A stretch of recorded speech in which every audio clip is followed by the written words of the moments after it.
পটুয়াখালী জেলা যুবদলের সিনিয়র সহসভাপতি মোস্তাফিজুর রহমান রুমি ভাইয়ের উদ্যোগে পটুয়াখালীর 250 শয্যা বিশিষ্ট হাসপাতালের ময়লা আবর্জনা পরিষ্কার পরিচ্ছন্ন কর্মসূচি পালন করেছে আজ।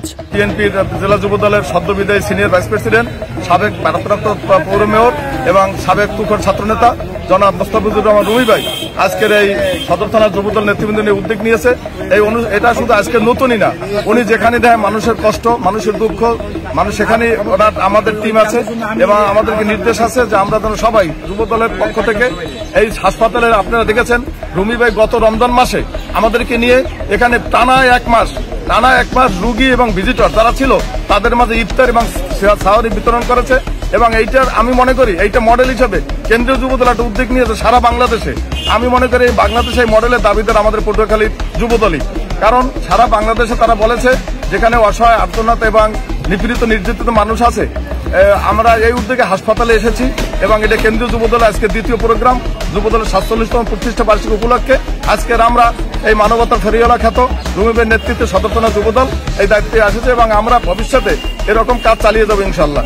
দীর্ঘদিন যাবৎ পটুয়াখালীর 250 শয্যা বিশিষ্ট হাসপাতাল ময়লার ভাগাড়ে পরিণত হয়েছে। তাই তো জেলার বিভিন্ন নেতাকর্মীরা বিভিন্ন উদ্যোগ নিলেও হাসপাতাল কর্তৃপক্ষ এ বিষয়ে কোনো ব্যবস্থা নেয়নি।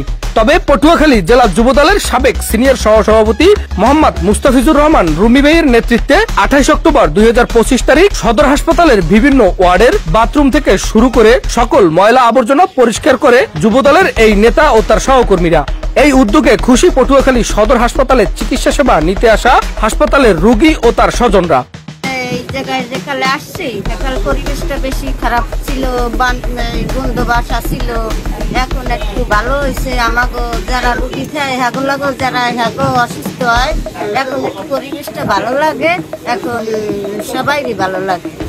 এতদিনে তো এইরকমের পরিস্থিতি আসলেও না, আজকের কত সুন্দর পরিস্থিতি রয়েছে, আমাকেও ভালো লাগছে, বাচ্চা নিয়েও আমরা ভালো আছি।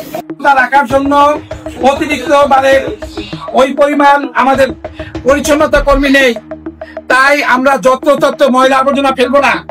প্রত্যেক ওয়ার্ডের সামনে একটি করে ডাস্টবিন দেওয়া হয়েছে, সেই ডাস্টবিনে আপনারা ময়লা আবর্জনা ফেলবেন।